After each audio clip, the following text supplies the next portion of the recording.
예수님이 무덤에서 3일 만에 다시 살아나신 이 부활은 단지 유대 민족의 역사의 스토리만이 아니고 예수님의 부활은 인류 최대의 역전의 스토리입니다. 당시 유대 민족이 희망을 갖고 오랫동안 적국으로 있다가 이게 해방을 하고 자유를 얻기 위해서 예수님이 뭘 해주시길 바라고 그 예수님을 따르던 많은 사람들 실망시키고 그 예수는 비참하게 십자가에서 죽고 말았습니다. 그러므로 저들은 실망과 분노와 두려움과 공포와 절망으로 쌓여서 그 사회 전체가 이 초상집 분위기가 오래갔습니다. 그랬는데 예수님이 다시 살아서 사람들 앞에 나타났습니다. 그러므로 그들은 흥분과 감격으로 그 사회 기류가 반전이 됩니다. 이 사건으로 기독교가 시작됐습니다. 전 세계가 이 부활절을 중심으로 해서 모든 게 시작됩니다. 부활의 아침으로 역사가 시작되고 기원이 시작되고 모든 사회, 문화, 정치, 경제 모든 분야가 이 부활을 중심으로 시작합니다. 역사가 완전히 반전된 것입니다. 예수를 믿든지 안 믿든지 불교든지 이슬람이든지 오늘이 세계 최대의 국경일입니다. 성경에는 수많은 역전의 스토리들이 기록이 많이 되고 있습니다. 생생하게 역전의 스토리가 있습니다. 우리가 이 부활의 주님을 우리 믿음의 주로 확실하게 믿는다면 오늘도 지금도 우리들에게 역전의 드라마를 경험할 줄로 믿습니다. 예수 그리스도는 어제나 오늘이나 영원토록 동일하시느니라. 아멘. 우리 모두에게 이런 역전의 스토리를 경험할 수 있는 저와 여러분들이 되시기를 주의 이름으로 축원합니다. 부활의 역전의 스토리는 인생의 반전을 해주시는, 내 인생을 바꿔주는, 전혀 다른 방향으로 우리를 축복해 주시고 우리를 반전의 스토리를 만들어 주시는 것이 이 부활입니다. 제일 먼저 이 반전의 주인공은 예수님이십니다. 부활의 사건을 통해서 예수님이 반전의 주인공이십니다. 첫 부활주일은 큰 기쁨의 날이었습니다. 모든 눈물을 거두어 주신 날입니다. 순환의 금요일은 정말 말 그대로 눈물의 날이었습니다. 예수님께서 십자가에 못 박히실 때 여자들뿐만 아니고 제자들과 많은 사람들이 애통하고 복하고 눈물을 흘리고 시기에 빠지게 되었습니다. 다시 살아나시는 주일 이른 아침 막달라 마리아의 여자들 몇 사람이 무덤에 가까이 와서도 무덤을 보고도 밖에서 울고 있었습니다. 눈물, 고통, 애환. 그때에 부활하신 예수님이 신이 나타나셔서 그 모습을 그들에게 보일 때에 그들에게는 기쁨과 희열과 놀라운 축복을 그들이 눈으로 본 겁니다. 예수님께서 잡히시기 전날 밤에 이미 이렇게 말씀하셨습니다. 지금은 너희가 근심하나 내가 다시 너희를 보내니 너희 마음이 기쁠 것이요 너희 기쁨을 빼앗을 자가 없으리라. 이미 그들에게 말씀을 하셨습니다. 사실 그들의 눈물만 거둬두신 게 아닙니다. 아담의 범죄로 말미암아 사망이 세상에 들어온 이후에 이 땅 위에 뿌려진 인류의 모든 눈물을 닦아주셨습니다. 부활하신 우리 주님은 요한계시록 21장에 보니까 모든 눈물을 그 눈에서 닦아주시니 다시는 사망이 없고 애통하는 것이나 아픈 것이나 다시 있지 아니하리라. 부활하신 주님은 우리의 눈물을 닦아주시는 분입니다. 우리의 슬픔을 만져주시는 분입니다. 우리의 마음을 격려를 해주시고 위로해 주시는 분이 부활의 주님이신 줄 믿으시기를 바랍니다. 오순절 성령 강림 후에 베드로가 이런 설교를 합니다. 그 많은 유대인들은 어떤 사람들입니까? 얼마 전에 십자가에 못 박으셔서 저 사람을 못 박으셔서 저주하던 많은 군중들을 향하여서 베드로는 이렇게 말합니다. 그런데 이스라엘 온 집은 확실히 알지니 너희가 십자가에 못 박힌 이 예수를 하나님이 주와 그리스도가 되게 하셨느니라. 주님이 살아나심으로 말미암아 그런 주가 되신 겁니다. 그때 황제에게만 쓰는 용어를 썼습니다. 예수는 주가 되시고 메시아 그리스도가 되게 하신 것을 우리 하나님이 하셨느니라. 저들의 손에 희생당한 힘이 없고 불쌍한 예수, 저들의 발에 짓밟히고 그 사이에서 매장된 예수를 우리 하나님의 주와 그리스도가 되게 하셨느니라. 그 비참한 십자가에 달린 최악의 정치범이었는데 이제 만왕의 왕이요 만주가 되신 것입니다. 당시 십자가의 부활을 목격한 많은 거기에 모인 무지몽매하고 무식하고 거칠은 그 사람들, 이제 부활을 증언하는 제자들 앞에 무릎을 꿇고 예수님을 믿기 시작합니다. 거칠고 무식하고 큰 소리로 십자가를 외친 저들이 이제는 우리가 어찌할꼬 우리가 어떻게 하면 좋겠습니까? 라고 제자들에게 간청을 합니다. 3,000명 5,000명이 그 앞에 세례를 받습니다. 회의적이고 의심이 많던 그 사람들이 이제 신앙이 되어갑니다. 저들의 생각도 이제는 반전이 됩니다. 그들의 생각이 반전이 되어서 사도들 앞에 나와 순한 양떼들이 되어서 초대교회의 멤버들이 됩니다. 예루살렘의 초대 멤버들이 누굽니까? 그 사람들입니다. 그들의 생각이 바뀐 겁니다. 그들의 삶이 바뀐 겁니다. 부활의 주님이 그들을 반전시켜 주신 겁니다. 축복의 사람으로 바꿔진 것입니다. 저와 여러분들의 이런 역사가 있기를 주 이름으로 축원합니다. 두 번째는 제자들은 역전의 드라마의 주인공이 되죠. 부활 사건으로 베드로와 제자들이 제일 먼저 역전의 드라마의 주인공이 되지 않습니까?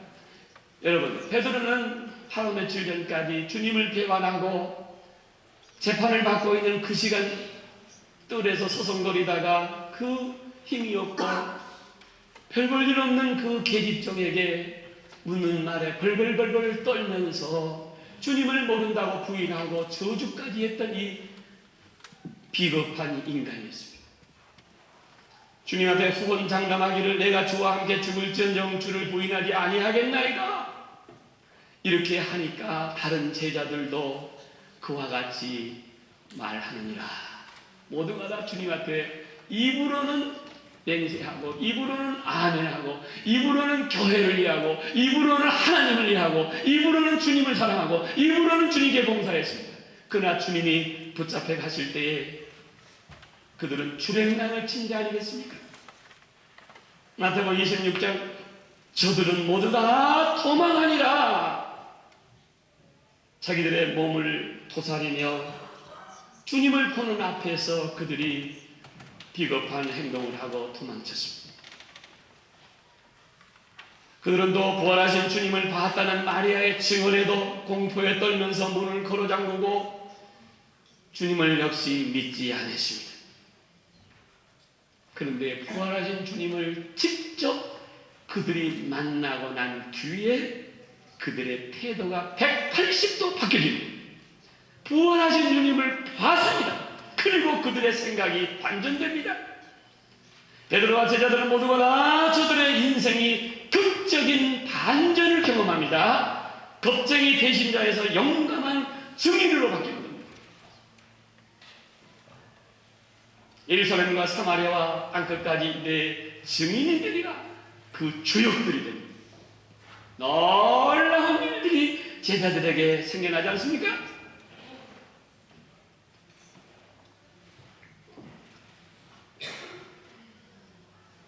그 다음 또 우리 모두에게도 이러한 놀라운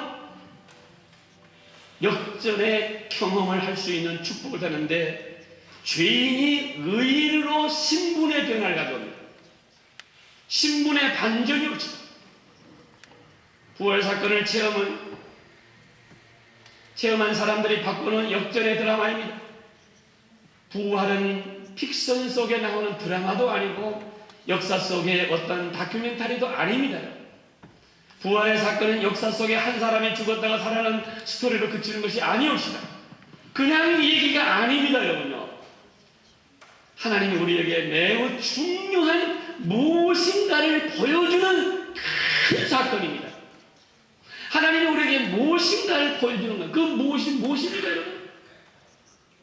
무엇을 보여주셨습니까? 죽음을 생명으로, 죄인이 의인이 되는 길을 보여주신 겁니다. 할렐루야! 죄인이 의인의 신분으로 바꿔줍니다. 이것이 부활의 역전의 드라마입니다.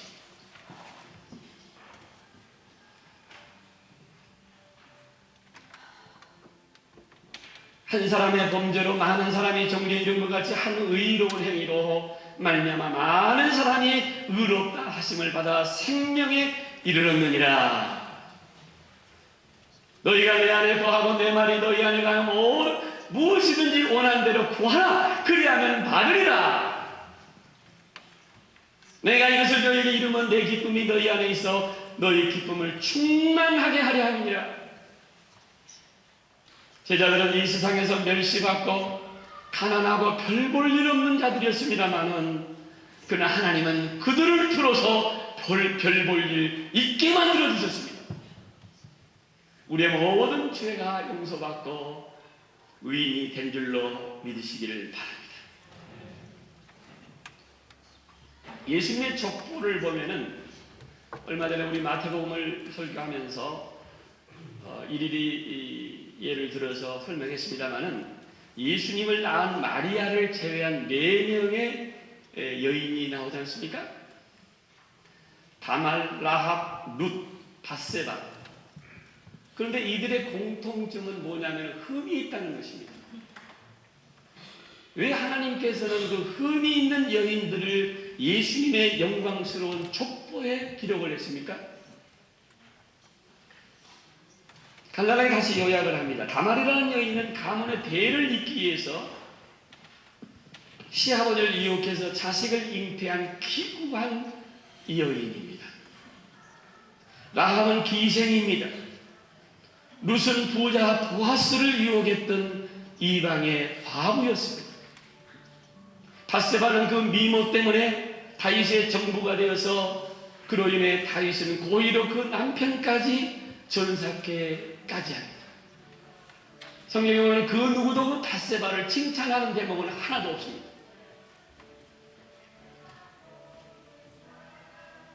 그 시대의 그 여인들은 모두 오랫동안 업신여김을 당하고 무시받고 자기 의사는 짓밟힌 채 살아온 여인들이었습니다. 우리나라도 마찬가지겠습니다마는 유대의 관습에는 여성의 이름이 족보에 나올 수가 없는 것입니다. 왜 그렇습니까? 그들의 인격은, 그들의 문화에서는 인격체가 아니고 여자는 단순히 그녀의 아버지나 남편의 소유물에 불과했습니다. 바리새인들, 유대인들의 아침 기도문에 이런 기도문이 있다고 합니다. 자기들은 이방인이나 노예나 그리고 여자로 만들지 아니한 것에 대한 감사하는 대목이 있을 정도였습니다. 그렇게 여인들은 하대받고 인간 취급을 받지 못하는 소유 성물이었습니다. 이제 보십시오. 부활하신 예수님께서 제일 먼저 누구에게 나타납니까? 마리아에게 나타납니다. 여인에게 나타납니다. 여인을 여인에게 영광과 기쁨과 승리의 아침을 바꾸게 합니다. 여인.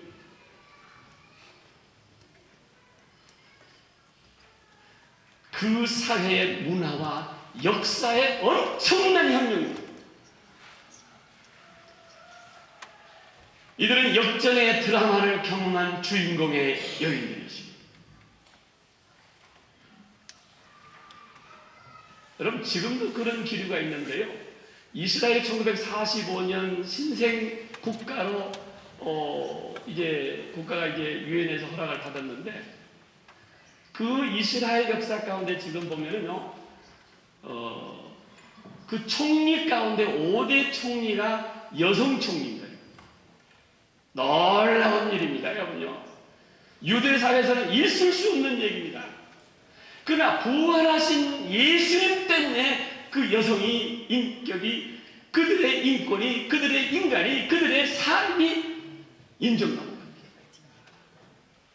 여러분 잘 아시죠? 골다메이어 5대 1969년에서 74년까지 유일한 여성 총리였습니다. 부활하신 주님께서 이러한 가난하고 무시당하고 짓밟히고 힘이 없고 나약한 자들에게 주가 되시고 소망이 되시고 은혜가 되신 줄 믿으시기 바랍니다. 우리가 왜 교회에 나오십니까? 왜 예수님을 좋아하고 왜 예수님을 기뻐하고 감사하는 것입니까? 우리 인생의 역전의 드라마를 만들어 주시기 때문에 그렇습니다. 부활하신 우리 주님께서는 죄인을 의인의 신분으로 반전시켜 주셨습니다. 할렐루야! 할렐루야! 나 같은 죄인을 주님께서 의인을 삼아 주신 겁니다. 저와 여러분들의 삶에도 역전의 드라마를 경험하시기를 주의 이름으로 축원합니다. 다음으로 예수님의 부활은 우리의 구원의 생명이십니다. 부활의 주님은 그를 믿는 자에게 새로운 생명을 불어넣으십니다. 자, 바울의 증언을 보십시오. 바울은 이렇게 증언합니다. 바울은 예수님의 부활하신 주님을 만나고 난 다음에 그가 신앙 고백이자 기독교인의 삶의 철학을 말합니다. 내가 그리스도와 함께 십자가에 못 박혔나니 그런즉 이제는 내가 사는 것이 아니요 오직 내 안에 그리스도께서 사는 것이야. 이제 내가 육체 가운데 사는 것은 나를 사랑하사 나를 위하여 자기 자신을 버리신 하나님의 아들을 믿는 믿음 안에서 사는 것이니라. 부활하신 주님을 만난 사도 바울의 인생의 역전 드라마. 그래서 그는 고린도후서에 이 유명한 말을 남겨놓습니다. 뭐죠? 약할 때 강함의 원리를 얘기합니다. 그러므로 내가 그리스도를 위하여 약한 것들과 능력과 궁핍과 박해와 권고를 기뻐하노니 이는 내가 약한 그때의 강함이라. 약할 때 강함의 원리입니다. 사도 바울은 본래 약한 자가 아니었습니다. 요사이 말하면서 최고의 상위권, 하이 클래스의 출신이요 하이 클래스의 인간이었습니다. 그는 부활의 주님이 여러 사도, 오늘 고린도전서, 오늘 우리 교동문에서 우리 같이 읽었죠? 부활의 주님이 나타나셔서 여러 사람들에게 다 나타나시고 난 다음에 마지막에 만삭되지 못한 나에게도 나타나셨느니라. 할렐루야. 어떻게 나 같은 사람에게 부활하신 주님이 나타나셨느냐. 여기에 감격하는 겁니다. 그래서 계속 얘기합니다. 사도 중에 가장 작은 자라. 나는 하나님의 교회를 박해하였고 사도라 칭함을 받기에 감당치 못하는 사람. 그런데 나에게 나타나신 주님, 부활의 주님을 만났어요. 그래서 유명한 말을 남깁니다. 내가 약할 때 강하니라. 약해졌습니다. 이는 내 능력이 약한 데서 온전해지니라. 그러므로 도리어 크게 기뻐하면 나는 여러 약한 것들에 대하여서 내가 자랑하지 아니할 수가 없다. 그리스도의 능력이 내게 머물기 위해서는 내가 약해져야 된다는 것이죠. 내가 약할 때 강함이니라. 이것은 영적인 신비입니다. 그리고 그는 자신의 부족하고 약한 것을 자랑한다고 말하십니다. 잘 들어봅시다. 내가 무명한 자 같으나 유명한 자요, 죽은 자 같으나 살아있고, 징계를 받은 자 같으나 죽임을 당하지 아니하고, 근심하는 자 같으나 항상 기뻐하고, 가난한 자 같으나 많은 사람을 부욕해 하고, 아무것도 없는 자 같으나 내가 모든 것을 가진 자로다. 할렐루야. 여러분, 세상은 그렇지 않습니다. 우리 잘 생각해 봅시다. 세상은 절대 약한 자를 귀하게 여기지 않습니다. 세상은 내가 강해야 살아남습니다. 목소리도 크고 힘이 있고 지식이 있고 배경이 있어야 강자입니다. 그러나 영적인 신비는 그 반대입니다. 하나님께서는 약한 자를 들어 사용하십니다. 세상에서 멸시받고 가난하고 힘이 없는 자를 더 우리 하나님이 사랑하시는 것입니다. 그러므로 약한 자는 주님께 엎드릴 줄 아는 자입니다. 약한 자는 겸손을 말합니다. 그에게는 자랑할 것이 없고 내놓을 게 없고 힘이 없는 자입니다. 그러므로 하나님의 도우심이 필요합니다. 그래서 그저 하나님께 무릎을 꿇고 눈물을 흘리고 자기 부족함을 하나님께 아뢰일 것뿐입니다. 그래서 기도하는 것입니다. 지난 한 주간 동안, 두 주간 동안 특별 기도 시간에 여러분들 많이 나오셔서 기도해 주신 것, 제가 감사할 게 아니고 여러분들이 스스로 감사하시기 바랍니다. 기도할 때 하나님께 은혜 주실 줄로 믿습니다. 하나님께 엎드릴 때 하나님께 지혜 주실 줄로 믿습니다. 하나님께 눈물을 흘릴 때 위로해 주실 줄로 믿습니다. 내가 약하고 힘이 없지만 하나님께 은혜 주시고 능력 주시고 이 세상을 살아갈 수 있는 지혜와 성령의 충만한 역사가 여러분들에게 있을 줄로 믿습니다. 약한 자의 기도.